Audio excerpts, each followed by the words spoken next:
Beg me to stop and I won't." The cowboy whispered it to the shaking saloon girl as midnight bled into the floorboards. Red Horse Crossing didn't forgive softness. Smoke, whiskey, and sin were the only weather that mattered, and tonight a storm had just walked through the doors. His name was Boone McGraw, and he carried trouble like a second holster, his shadow falling long and sharp across the room. Clara, wrapped in scarlet velvet, her smile as steady as her hands were not, felt the whole world tilt when his shadow found hers. His whisper hit her, not like a proposition, but like the cocking of a revolver right beside her ear. "Beg me to stop, and I won't."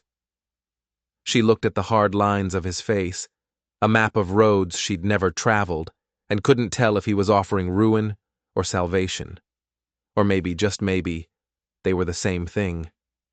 The Chisholm Trail was a scar gashed across the land, a river of dust, bone, and desperate men.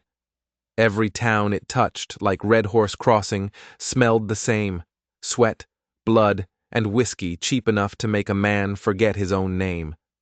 The saloon was the town's beating, rotten heart. Its pine walls bled sap under the heat of the lamps, and its floorboards groaned with the weight of every sin committed since the town was just a handful of mud-chinked shacks. The air was a ghost, thick with tobacco smoke that twisted in the rafters, refusing to leave. In the corner, a piano player hammered out a tune that was more noise than music, a frantic soundtrack for the gamblers whose fortunes were already turning to dust. Clara May stood in the middle of it all, a splash of scarlet against the grime. Her back was a straight, defiant line. Her smile was a painted-on lie. Behind the velvet of her skirt, her hands trembled, betraying the calm she fought so hard to show. The madam had chosen the dress, said the color made her look dangerous. Clara knew the truth. She was the least dangerous thing in the room. Danger was in the eyes of the men who lurched toward her, their fists clutching coins like tiny, useless weapons. She'd learned the art of survival here. A soft voice, a hollow laugh, movements as careful and practiced as a card-sharp's deal. The costume of the saloon girl fit her like a beautiful set of chains, bright enough to catch the eye, heavy enough to drown her. She'd nod and smile at some drunken drover's story, her mind 1,000 miles away. Back in Missouri, back to the sweet, clean sound of her father's fiddle, back to Sunday mornings and church hymns before the war burned her whole world to the ground. Every night was the same lie she told herself. This isn't forever. She dreamed of slipping out under a pale moon, of riding until the prairie swallowed this town, this life, this version of herself, whole. But every morning, she woke up, still trapped in scarlet velvet, still playing a part she never wanted. Then the doors swung wide. A gust of wind tore through the saloon, carrying the dust of the trail with it. And him. He was tall, broad-shouldered, a man who seemed to wear the night as a second skin. The brim of his hat was pulled low, hiding his eyes, but you could feel them. His boots didn't just walk, they struck the floor with the finality of a judge's gavel. He belonged to no one and nowhere. Trouble didn't just follow him, it clung to him like smoke. Clara's breath hitched in her throat. She'd seen them all, killers and cowards, gamblers and grifters. But this one was different. He didn't move like a man looking for a drink or a game. He moved like a man who had come to collect a debt. Her smile stayed frozen in place, but deep beneath her corset, a cold knot of fear tightened. Her heart, it seemed, already knew. The story of her life had just been ripped from her hands. The lamps burned low. Their wicks sputtered in pools of cheap oil. The last of the night's stragglers were clinging to their whiskey glasses as if they held the secret to another sunrise. The piano had fallen silent, its keys dark and smudged. The man who'd been playing it was now a heap in the corner, passed out cold. Clara lingered by the silent instrument. Her fingers ghosted over the ivory keys, a phantom touch, as if she could pull a clean, simple hymn from its guts, something to wash the taste of the night away. The scarlet of her dress drank the lamplight, turning her into an ornament, something polished and placed just so, for men to look at, but never, ever see. She felt him before she saw him. It was a change in the air, a sudden heat at her back, a silence that rolled off him like a thunderhead, heavy and charged. Boone McGraw. She'd plucked his name from the nervous whispers that had followed him into the room.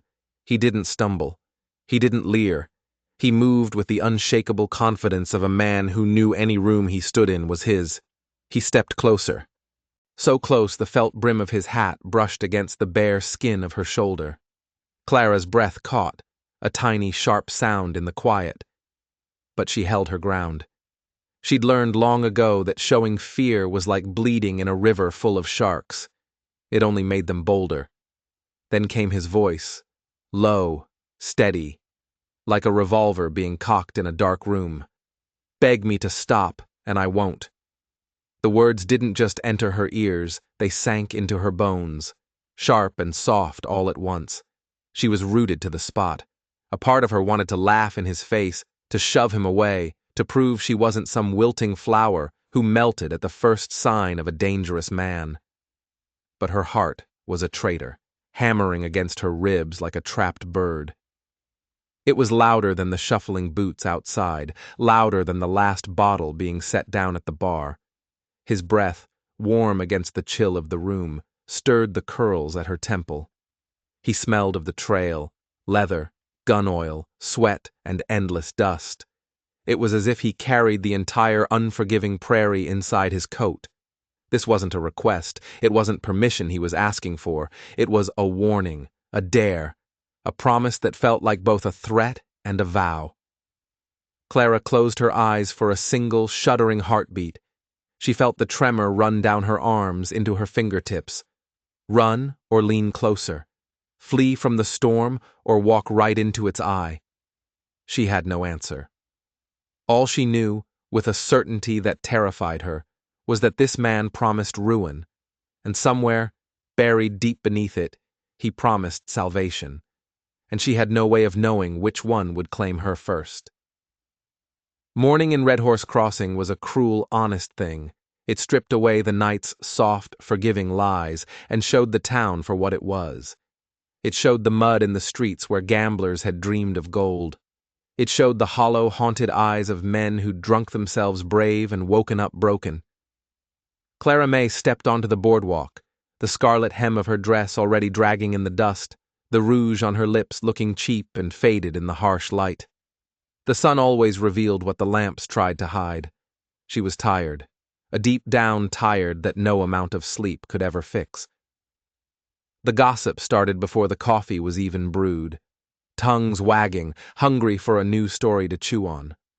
She heard his name on the wind, Boone McGraw, spoken in whispers that were equal parts awe and fear. Boone McGraw, the gunfighter, the killer, the kind of man mothers warned their sons about, and the kind of man their daughters secretly prayed for. They said he'd walked into town with the blood of Abilene still on his boots. One story claimed he'd shot a sheriff straight through his tin star. Another said he'd taken down 3 card sharps at once without breaking a sweat. But a few whispered something else, something worse. They said Boone wasn't running from the law. He was running from himself, and that was a race no man ever won. Clara tried to wave the words away like flies, but they stuck to her.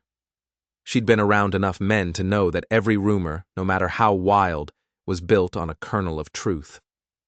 Boone McGraw was dangerous. There was no other way to slice it.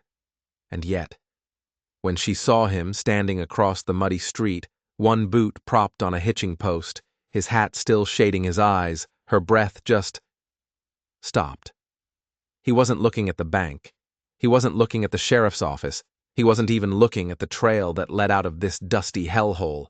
He was looking at her, the street noise, the braying of a mule, the curses of a wagon driver, the rattle of wheels. It all faded away. The only sound left was the frantic, panicked drumming of her own pulse. Boone didn't smile. He didn't tip his hat, a lazy courtesy other men used to test her. He just watched her. his gaze as steady and unwavering as the horizon, and something in that look told her everything. She wasn't just another painted girl in a scarlet dress. She wasn't just a way to pass the time.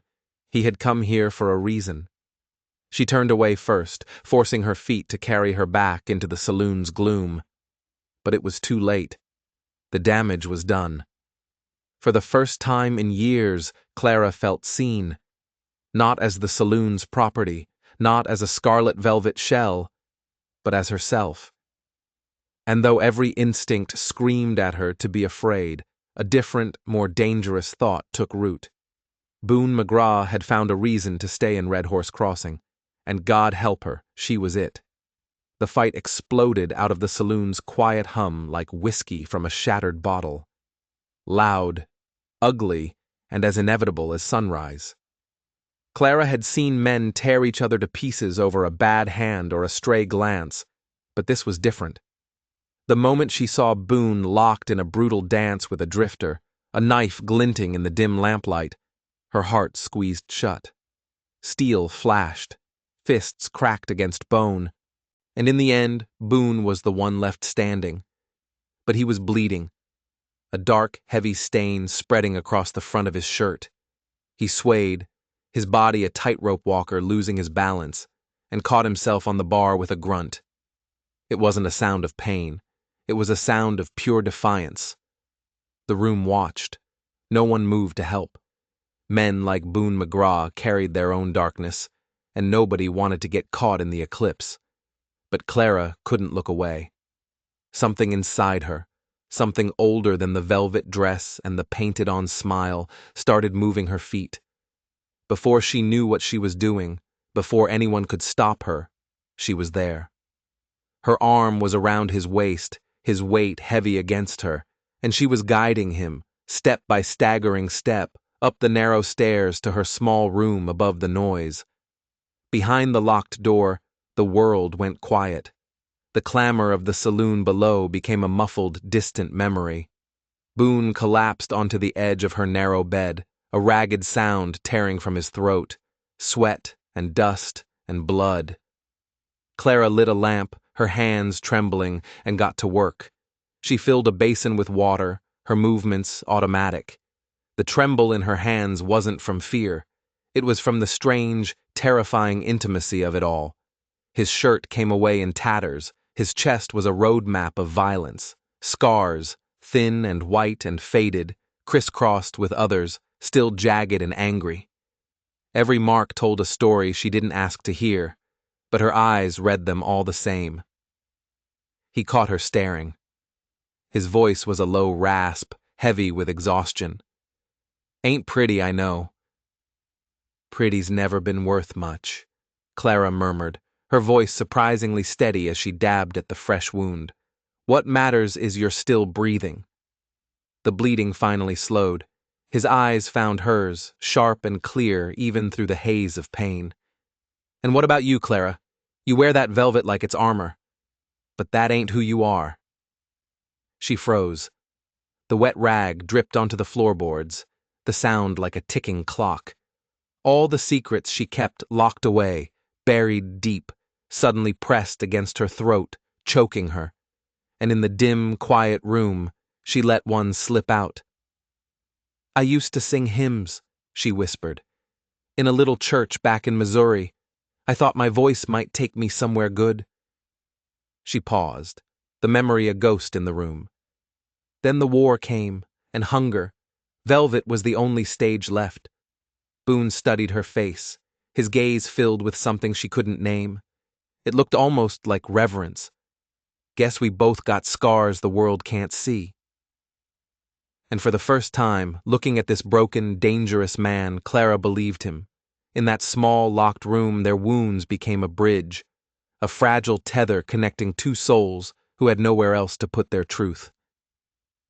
Then the sheriff showed up. His name was Dooling, and he walked with the heavy tread of a man who'd seen too much to be surprised by anything.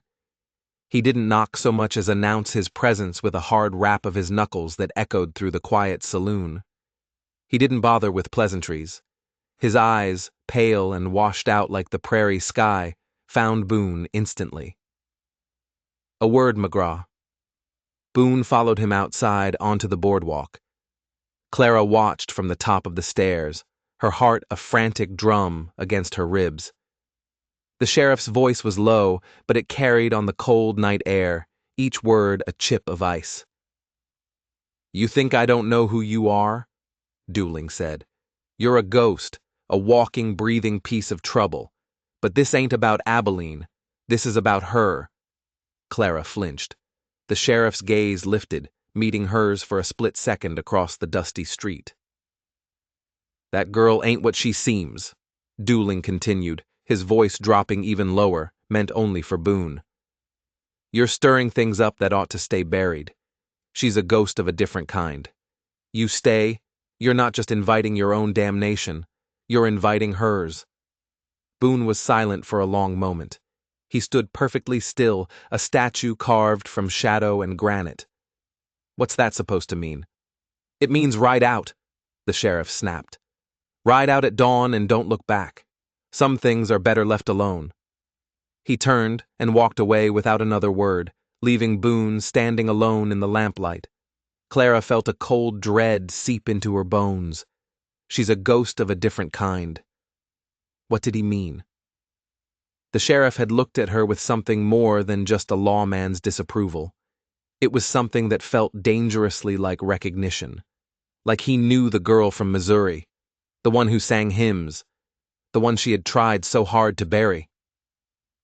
Boone came back up the stairs, his face unreadable. He didn't tell her what the sheriff had said. He didn't have to.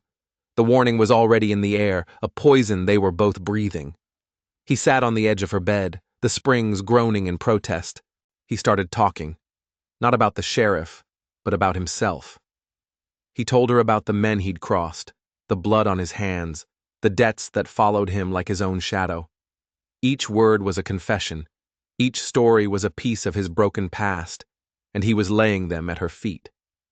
She found herself doing the same, telling him about the hunger, the desperation, the slow death of hope that had led her to this town, to this velvet dress.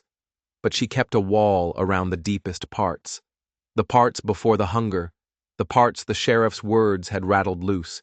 His hand found hers in the darkness, warm, calloused, a strange and solid anchor in the swirling chaos of her thoughts.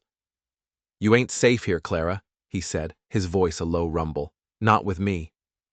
"Maybe I don't want safe," she whispered, the words surprising her as much as they did him. "Maybe I just want real." His gaze locked on hers, dark and intense. "Real comes with a cost. My kind of salvation. It don't come free." She knew he was right. Staying with him was a choice, a dangerous one. But as she looked at him, she realized something else. The sheriff wasn't just worried about Boone's past. He was worried about hers.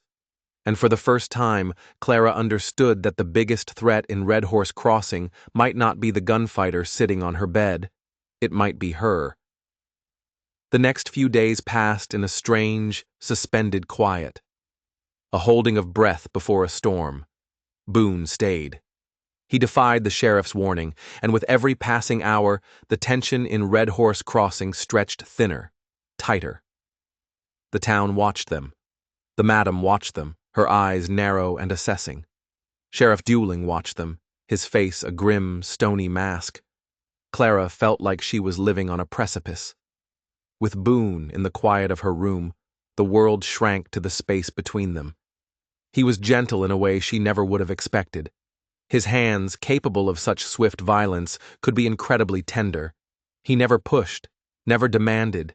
He just was, a steady, solid presence against the trembling that had become a permanent part of her. But outside that room, the world was closing in. One afternoon, a new stranger rode into town. He wasn't a drifter or a cowboy. He was dressed in a city suit, his face clean-shaven, his eyes sharp and calculating. He didn't go to the saloon. He went straight to the sheriff's office. Boone saw him from across the street. A flicker of something, recognition maybe, or just instinct, crossed his face. "Stay here," he told Clara, his voice flat. and then he moved, melting into the shadows of the alleyway beside the sheriff's building. Clara couldn't stay put. Her heart was hammering. She crept to the window of her room, which overlooked the alley. She could hear voices drifting from the sheriff's open window. The stranger's voice was crisp, educated. "We have reason to believe she passed through this territory. A young woman ran away from her family in St. Louis 5 years ago. Her name is Clarissa Beaumont." Clara's blood ran cold. Beaumont. A name she hadn't heard, hadn't dared to even think in years. It felt like a ghost's hand closing around her throat. "Never heard of her." Sheriff Dooling's voice was a low growl. "She'd be about 20 now," the stranger pressed on. "Fair hair, blue eyes, a singer. Her family is offering a substantial reward for any information. They're very eager to have her back." The stranger's voice took on a silky, dangerous edge.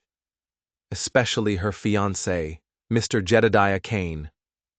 The name hit Clara like a physical blow. She staggered back from the window, a hand clamped over her mouth to stifle a scream. Kane, the man her father had tried to sell her to, a man whose cruelty was whispered about even in the finest drawing rooms of St. Louis, a man whose touch would have been a cage made of iron and ice. She heard Boone's boots on the stairs. He came into the room, his face grim. He knew.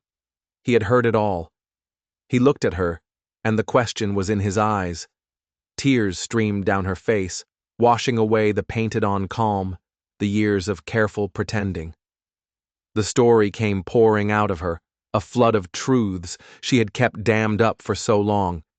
She wasn't Clara May, the fallen woman.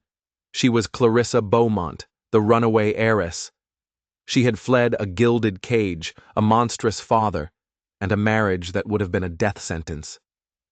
"I thought I could disappear," she sobbed. "I thought no one would ever look for a rich girl in a place like this." Boone's expression was dark. He stared out the window, his jaw tight. "They weren't just looking for a rich girl," he said, his voice barely a whisper. He turned back to her, and the look in his eyes chilled her to the bone. "Jedediah Kane." He said the name like a curse. "You know him?" Clara asked, her voice trembling. "I know of him," Boone corrected. His face was a mask of cold fury.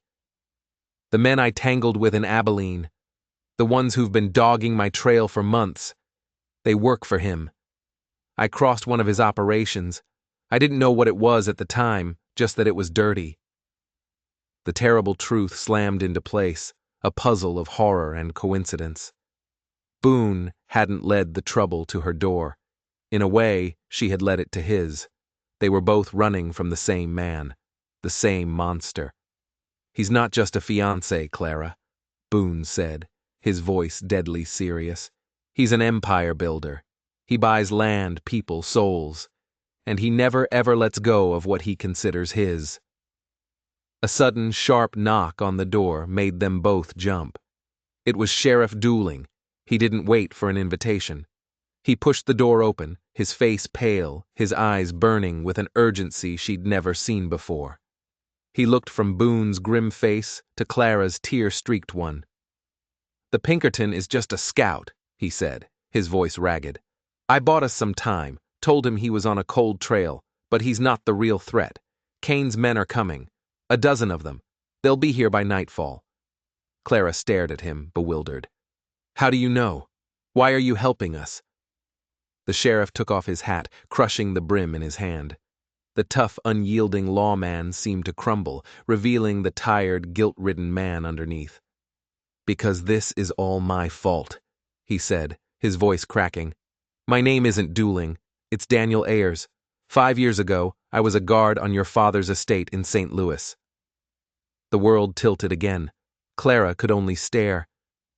"I saw what he was, what Kane was," the sheriff, Daniel, confessed. "I couldn't live with it. I was the one who left the garden gate unlocked that night. I was the one who made sure a horse was waiting for you." He finally met her eyes, his own filled with a deep, ancient shame. "I brought you here. I thought I thought I could keep you safe, hidden. I guess I was a fool. The twists were coming so fast, she could barely breathe. The sheriff wasn't her enemy. He was her secret guardian. Boone wasn't the cause of her problems. He was tangled in the same web. And Jedediah Kane, the ghost from her past, was about to become a very real, very deadly storm. They're not just coming for you, Clarissa, Daniel said, his voice grim. They're coming for something you took. Boone's head snapped up. What did you take? Clara's hands went to the locket she always wore, a simple silver oval she never took off. But it wasn't the locket. It was something else. Something she had risked everything for. My father's ledger, she whispered. It has everything in it. All his dealings, all of Kane's. The bribes, the murders, everything. It's the only thing that can destroy them. Boone and Daniel exchanged a look of dawning horror. Where is it? Boone demanded. Clara's gaze drifted downward, toward the saloon below, toward the one place she had poured out her silent grief, her phantom hopes, for years. It's hidden, she said, her voice shaking but clear. Inside the piano. The first shot shattered the evening quiet. Glass exploded from the front window of the saloon, spraying across the floor. It wasn't a brawl this time. It was an invasion. The piano froze mid-note. The world held its breath. Then all hell broke loose. Men poured through the shattered windows and kicked in doors, their faces hard, their eyes empty of everything but purpose. They weren't drunk drifters. They were soldiers. Kane's soldiers. Get the girl! Find the book! Their leader roared. The saloon erupted into a whirlwind of chaos. Tables were overturned for cover. Men who had been gambling seconds before were now diving for their lives. The madam screamed, a raw, terrified sound. Boone didn't hesitate. Iron was in his hand, a blur of motion, and his revolver began to bark, spitting fire into the smoky dimness. He moved with a brutal, deadly grace, a cornered wolf fighting for his life, for her life. Sheriff Daniel Ayers drew his own weapon, his face set in grim lines of resolve. Get to the back, he yelled at Clara. Barricade the stairs. Clara's feet felt like lead, her body frozen in terror. But the sight of Boone, standing against a tide of violence, of Daniel fighting a battle that was decades in the making, broke the spell. She ran. Her velvet dress, once a symbol of her prison, was now a clumsy anchor, slowing her down. She tore at the skirt, ripping the fabric to free her legs. She scrambled behind the bar, her hands searching for anything, a bottle, a broken piece of wood. A man with a scarred face lunged over the bar at her. His breath was sour, his eyes manic. Before he could grab her, a shot rang out, deafeningly close. The man crumpled, a look of surprise on his face. Boone stood over him, his revolver smoking. He grabbed her arm, his grip like iron. Stay behind me, he commanded. The saloon had become a slaughterhouse. The air was thick with the acrid sting of gunpowder and the metallic scent of blood. Daniel was holding the doorway, firing with a steady, desperate rhythm. But there were too many of them. They were being pushed back, step by bloody step. The piano! One of Kane's men shouted, realizing their target. 3 of them broke from the fight and charged toward the instrument at the back of the room. No! Clara screamed. Boone saw it. He shoved her toward the stairs and turned to intercept them, a one-man wall of fury. He took one down, then another, but the third one reached the piano.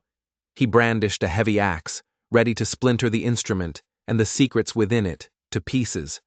Suddenly, a new sound cut through the din, not a gunshot, a voice. Clara, standing halfway up the stairs, seeing the ledger about to be destroyed, did the only thing she could. She sang. It wasn't a hymn.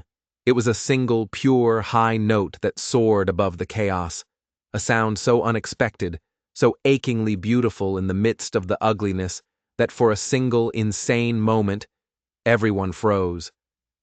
The man with the axe paused, his weapon held aloft. Boone turned his head, his eyes wide. In that frozen moment of silence, Clara saw her chance. She wasn't a victim. She wasn't a saloon girl. She was Clarissa Beaumont, and she was done running. She grabbed a heavy whiskey bottle from a nearby table and hurled it with all her strength. It struck the axeman square in the temple. He went down like a sack of grain. The spell was broken. The gunfire erupted again, louder, more frantic. But something had shifted. The fear that had paralyzed Clara was gone, burned away by a white-hot rage. She wasn't just fighting for her life anymore.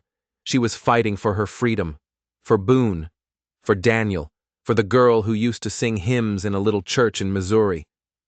They were trapped. Kane's men had them pinned down, Boone and Daniel behind the overturned bar, Clara on the staircase landing. The saloon was a wreck of splintered wood, shattered glass, and fallen men. But there were still at least half a dozen of them, moving with tactical precision, closing the net. "They're trying to flank us from upstairs," Daniel yelled over the gunfire. He was bleeding from a gash on his forehead, his face a mask of sweat and grime. Boone reloaded, his movements economical and swift, his hands slick with blood, some of it his own. He glanced up at Clara, his eyes burning with a desperate intensity. "The ledger," he mouthed. "Get it." It was a suicide mission. To get to the piano, she'd have to cross 30 feet of open, splintered floorboard, a killing field. But he was right. Without the ledger, they were all dead. Without the ledger, Kane would win. Taking a deep breath, Clara broke from the cover of the stairwell and ran. A bullet splintered the floor right by her feet. Another whizzed past her ear, so close she could feel its heat. She didn't stop. The world narrowed to the old, battered piano. It was more than just a hiding place. It was the tomb of her old life and the key to her new one. She reached it, her fingers fumbling with the loose panel at the back where she'd hidden the oilskin-wrapped book years ago. Her hands were shaking so violently she could barely grasp it. Boone and Daniel laid down a barrage of covering fire, a desperate, thunderous roar of defiance that bought her precious seconds. She pulled the heavy ledger free just as the saloon doors burst open again. But it wasn't more of Kane's men.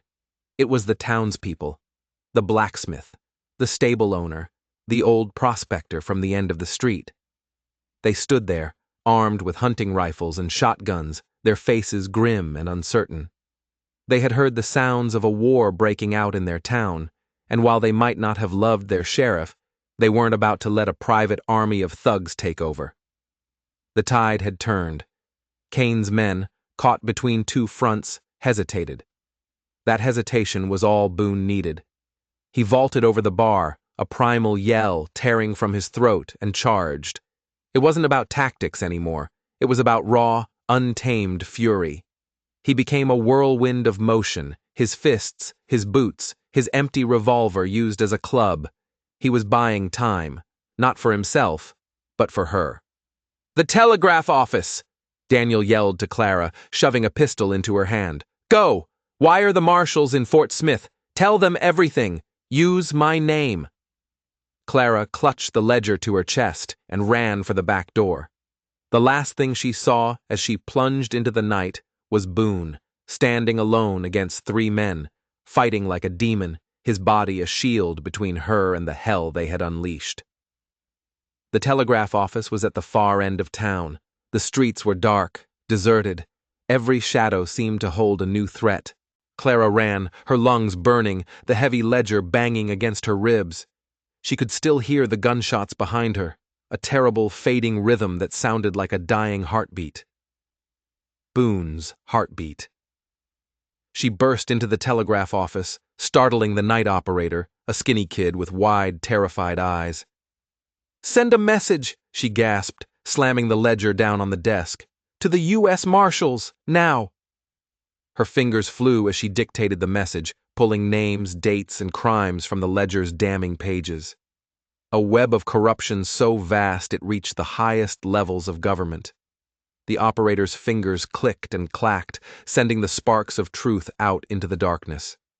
As the last word was sent, an eerie silence fell over the town. The shooting had stopped. A terrible, soul-crushing dread filled Clara. Had they won? Or had they lost? Was Boone— She had to know. Clutching the pistol Daniel had given her, she ran back toward the saloon. The scene she found was one of absolute devastation. The street was littered with bodies, Kane's men. The townspeople were tending to their wounded. She saw Daniel first. He was leaning against a post, his leg bleeding badly. But he was alive. He gave her a weak, grim smile. Her eyes scanned the wreckage, searching, praying. And then she saw him. Boone was on his knees in the middle of the street, surrounded by the last of Kane's men. He was out of bullets. He was wounded, swaying with exhaustion. But he was still defiant. The leader of the thugs, a big man with a cruel sneer, stood over him, leveling a pistol at his head. "It's over, McGraw," the man snarled. "The girl is gone, but Mr. Kane wants us to leave a message." Clara raised the pistol, her hands shaking so badly she could barely hold it steady. She was too far. She'd never make the shot. This was it. This was the end. She closed her eyes. "Beg me to stop," she whispered to the empty air. And that's when she heard it. Faint at first, then growing louder. A sound that cut through the night. The thundering of hooves. Dozens of them. A bugle call, sharp and clear and full of righteous fury. Over the rise at the edge of town, a column of dark-clad riders appeared, their badges glinting in the moonlight. The U.S. Marshals. The telegraph had worked. Kane's man stared, his mouth agape. That single moment of shock was all the opening Boone needed. He surged upward from his knees, a final, desperate explosion of strength, and tackled the man, sending them both crashing into the dust. The marshals swept into town like a cleansing fire, rounding up the remaining outlaws with brutal efficiency. The battle for Red Horse Crossing was over. Clara ran to Boone. He was lying in the dust, his breathing shallow, his body a landscape of new wounds. She fell to her knees beside him, her tears falling onto his blood-streaked face. He opened his eyes. They were hazy with pain, but they found hers. A faint smile touched his lips. "Told you," he rasped.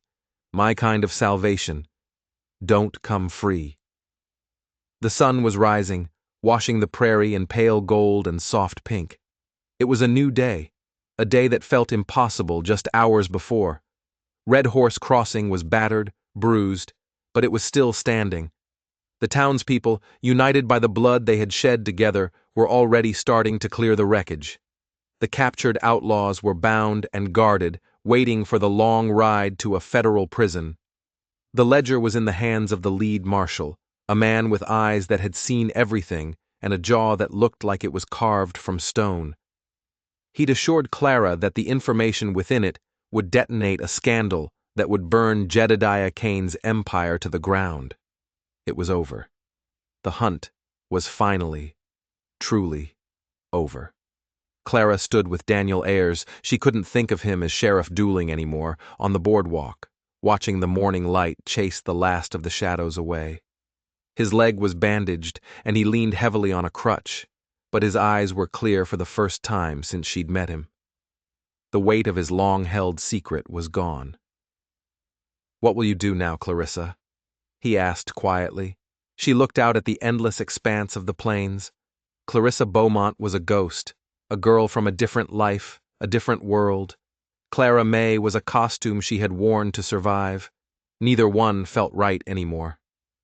"I'm just Clara," she said, and for the first time, it felt like enough. Boone was inside, in her small room, being tended to by the town doctor. He was alive, battered, broken, but alive. Every beat of her heart was a prayer of thanks for that simple, miraculous fact. She went back up the stairs, the wood groaning under her feet. The doctor was just leaving. He gave her a tired nod. "He's strong as an ox, but he needs rest, a lot of it." She went into the room. Boone was lying on her bed, his chest wrapped in clean white bandages. His eyes were closed, but they flickered open as she approached. He watched her as she came to sit on the edge of the bed. The silence between them was full of everything they had survived. She reached out, her fingers gently tracing the line of his jaw. He was real. He was here. His hand came up, covering hers. His grip was weak, but it was there. He looked at her, this gunfighter, this killer, this man who had walked through hell for her.